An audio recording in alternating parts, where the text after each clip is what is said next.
সহিংসতার সুষ্ঠু তদন্তে জাতিসংঘ সহ আন্তর্জাতিক সংস্থার সহযোগিতা চেয়েছে প্রধানমন্ত্রী। সিলেটে শিক্ষার্থীদের পদযাত্রায় পুলিশের বাধা, সাউন্ড গ্রেনেড ও কাঁদানো গ্যাসের শেল ছুড়ে ছাত্রভঙ্গ। নরসিংদী কারাগারে হামলা, কারারক্ষী সহ ৭৭ জন বরখাস্ত। জানাবো জামায়াত নিয়ে বিএনপিতে দ্বিধা বিভক্তি। এবং সর্বশেষ জানাবো খুলনায় দফায় দফায় সংঘর্ষ, ৩৫ শিক্ষার্থীকে আটকের অভিযোগ। এতক্ষণ শুনছিলেন সংবাদ শিরোনাম, এবারে বিস্তারিত। সহিংসতার সুষ্ঠু তদন্তে জাতিসংঘ সহ আন্তর্জাতিক সংস্থার সহযোগিতা চেয়েছেন প্রধানমন্ত্রী। কোটা সংস্কার আন্দোলন ঘিরে দেশব্যাপী সংঘাত সহিংসতার ঘটনার সুষ্ঠু তদন্ত করতে জাতিসংঘ সহ অন্যান্য আন্তর্জাতিক সংস্থার কাছে সহযোগিতা চেয়েছেন প্রধানমন্ত্রী শেখ হাসিনা। প্রধানমন্ত্রী বলেন, আমরা জাতিসংঘের কাছেও আবেদন করেছি। আন্তর্জাতিকভাবেও বিভিন্ন সংস্থা রয়েছে দেশে বিদেশে, তাদের কাছেও আমরা সহযোগিতা চাই যে এই ঘটনার যথাযথ সুষ্ঠু তদন্ত হোক এবং যারা এতে দোষী তাদের সাজার ব্যবস্থা হোক, কারণ আমি জানি এতে আমার কোনো ঘাটতি ছিল না। কোটা সংস্কার আন্দোলনকে কেন্দ্র করে প্রাণহানির ঘটনায় দুঃখ প্রকাশ করে প্রধানমন্ত্রী বলেন, এ ঘটনার তদন্তে আমরা ইতোমধ্যেই বিচার বিভাগীয় তদন্ত কমিটি গঠন করে দিয়েছি, কারণ দাবির অপেক্ষা আমি রাখিনি। তার আগেই বিচার বিভাগীয় তদন্ত কমিটি করে দিয়েছি। আগে একজন বিচারপতি দিয়ে তদন্ত কমিটি করে দিয়েছিলাম। এখন আরও 2 জন লোকবল বৃদ্ধি করে তাদের তদন্তের পরিধি আরও বাড়ানোর জন্য নির্দেশ দেওয়ার কথা উল্লেখ করেন তিনি। শেখ হাসিনা বলেন, যারা আলোচনায় বসেছিল তাদের সঙ্গে বারবার আলোচনা করেছি এবং তাদের দাবি মেনে নিয়েছি। দাবি মানব কি সেটা আমিই বাতিল করে দিয়েছি। এটা তো আমারই ইস্যু করা।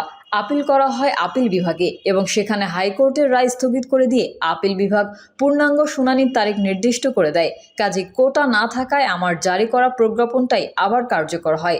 পরে আপিল বিভাগ থেকে সেটার রায়ও দিয়ে দেওয়া হয়। প্রধানমন্ত্রী বলেন, এই আন্দোলনের নামে যেসব ঘটনা ঘটেছে, ধ্বংসাত্মক কাজ করা হয়েছে, তাতে অনেকগুলো তাজা প্রাণ ঝরে গেছে। তিনি বলেন, জানি না অপরাধটা কি ছিল আমার, যে ইস্যুটা নেই সেটা নিয়ে আন্দোলনের নামে যেই ধ্বংসাত্মক কার্যকলাপ করে দেশের অর্জনকে নষ্ট করা, আন্তর্জাতিকভাবে বাংলাদেশের ভাবমূর্তি নষ্ট করাকে কে কি অর্জন করলো সেটাই আমার প্রশ্ন।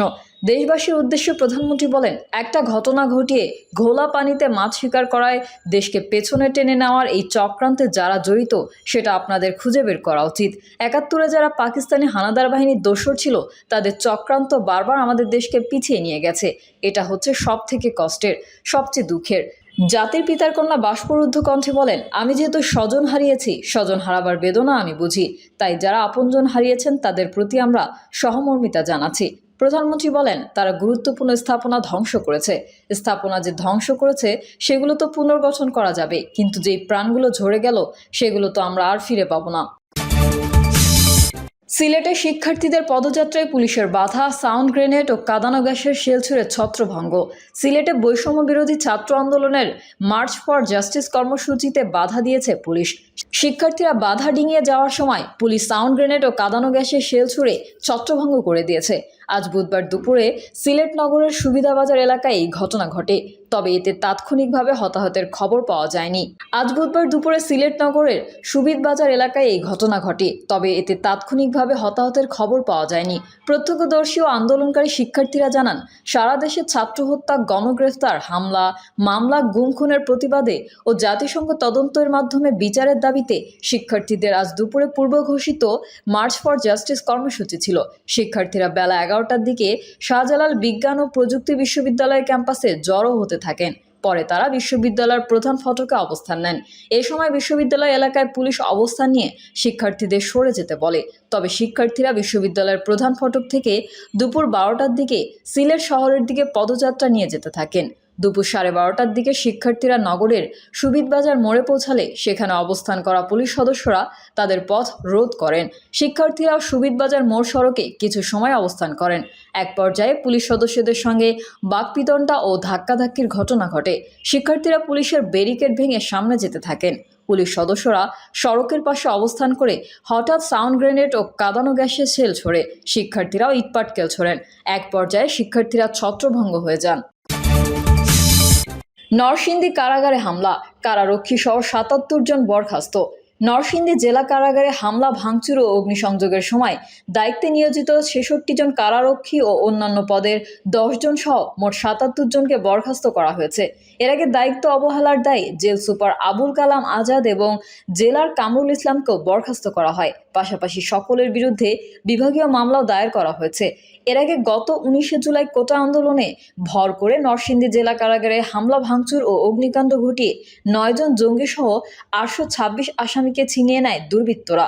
পাশাপাশি ৮৫টি আগ্নেয়াস্ত্র, গুলি, খাদ্যদ্রব্যের পাশাপাশি লুট করা হয় জেলখানার সব ধরনের আসবাবপত্র সহ যাবতীয় মালামাল। ঘটনার পর তদন্ত করেন স্বরাষ্ট্র মন্ত্রণালয়, কারা কর্তৃপক্ষ এবং নরসিংদী জেলা প্রশাসন পৃথক ৩টি তদন্ত কমিটি গঠন করে।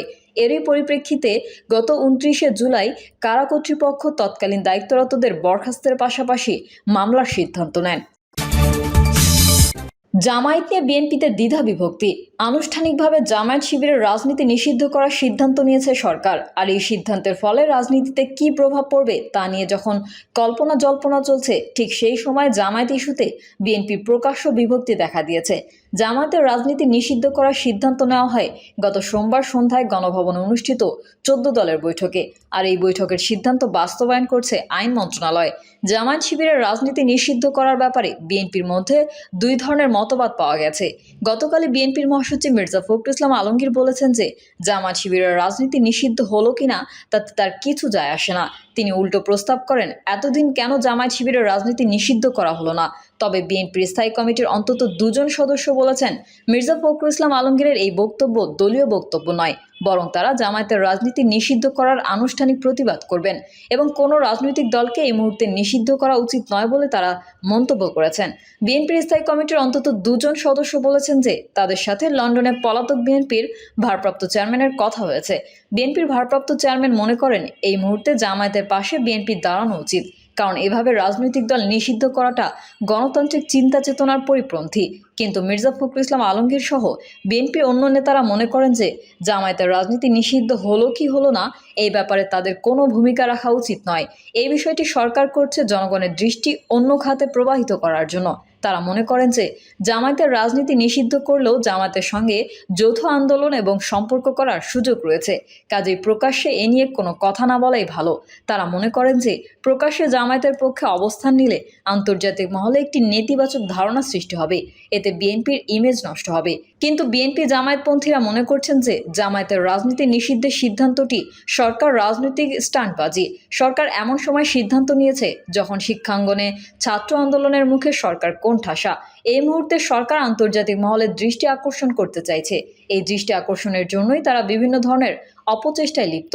তার মধ্যে একটি হলো জামায়াতের রাজনীতি নিষিদ্ধ করা, এবং এমন এক সময় এই ঘোষণা এসেছে যখন বিএনপি জামায়াত সহ সকল রাজনৈতিক দলকে নিয়ে ঐক্যবদ্ধভাবে এক দফা দাবিতে আন্দোলনের ঘোষণা দিয়েছে।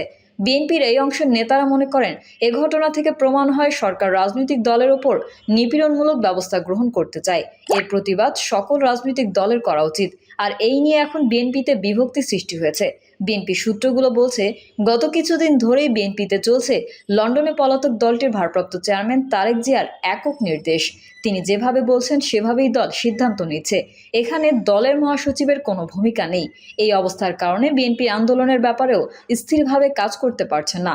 এখন জামায়াত ইস্যুতে বিএনপির দ্বিধা বিভক্তি প্রকাশ্যের রূপ নিয়েছে। খুলনায় দফায় দফায় সংঘর্ষ, ৩৫ শিক্ষার্থীকে আটকের অভিযোগ। খুলনায় বৈষম্য বিরোধী ছাত্র আন্দোলনের মার্চ ফর জাস্টিস কর্মসূচি আন্দোলনকারী শিক্ষার্থী ও পুলিশের মধ্যে দফায় দফায় সংঘর্ষ হয়েছে। এতে কমপক্ষে ১৫ থেকে ২০ জন শিক্ষার্থী আহত হয়েছেন। নারী শিক্ষার্থী সহ অন্তত ৩৫ জনকে পুলিশ আটক করেছে বলে দাবি করেছেন আন্দোলনরত শিক্ষার্থীরা। বুধবার দুপুর ২টার দিকে মহানগরের ৭ রাস্তা মোড়ে বিএমএ কার্যালয়ের সামনে থেকে শিক্ষার্থী ও পুলিশের মধ্যে সংঘর্ষের সূচনা হয়। এরপর রয়্যালের মোড়, মডার্ন ফার্নিচার মোড়, পিটিআই মোড় থেকে টুটপাড়া কবরস্থান মোড় পর্যন্ত সংঘর্ষ ছড়িয়ে পড়ে। শিক্ষার্থীরা পিটিআই মোড়ে আগুন জ্বালিয়ে রাস্তা অবরোধ করেন। এক পর্যায়ে পুরো এলাকা রণক্ষেত্রে পরিণত হয়। পুলিশ পরিস্থিতি নিয়ন্ত্রণে আনতে শিক্ষার্থীদের ওপর লাঠিচার্জ ও টিয়ারশেল নিক্ষেপ করে। শিক্ষার্থীরা পুলিশের ওপর ইটপাটকেল নিক্ষেপ করেন। এ সময় পুলিশ সদস্য সহ বেশ কয়েকজন শিক্ষার্থী আহত হন। কালবেলার খুলনা প্রতিনিধি বশির হোসেনও আহত হয়েছেন। খুলনায় দফায় দফায় সংঘর্ষ, ৩৫ শিক্ষার্থীকে আটকের অভিযোগের আগে দুপুর ১২টায় মহানগরের রয়্যাল মোড়ে বৈষম্য বিরোধী ছাত্র আন্দোলনের ডাকা মার্চ ফর জাস্টিস কর্মসূচি সফল করতে জড়ো হন শিক্ষার্থীরা। এ সময় পুলিশের বাধার মুখে পড়েন তারা। মিছিলের আগে ১৭ ছাত্রছাত্রীকে আটক করা হয়েছে বলে অভিযোগ করেন আন্দোলনকারীরা। পুলিশ মিছিলরত ছাত্রছাত্রীদের ছত্রভঙ্গ করে দিলে মহানগরের আহসানুল্লাহ কলেজের ভেতরে ছাত্রছাত্রীরা ঢুকে গেট বন্ধ করে দেন। প্রিয় দর্শক, এই ছিল এখনকার সর্বশেষ সংবাদ। আপডেটের সংবাদ পেতে চ্যানেলটি সাবস্ক্রাইব করে বেল আইকনটি ক্লিক করুন। কমেন্টে আপনার মতামত জানিয়ে আমাদের সাথেই থাকুন। ধন্যবাদ সবাইকে। আল্লাহ হাফেজ।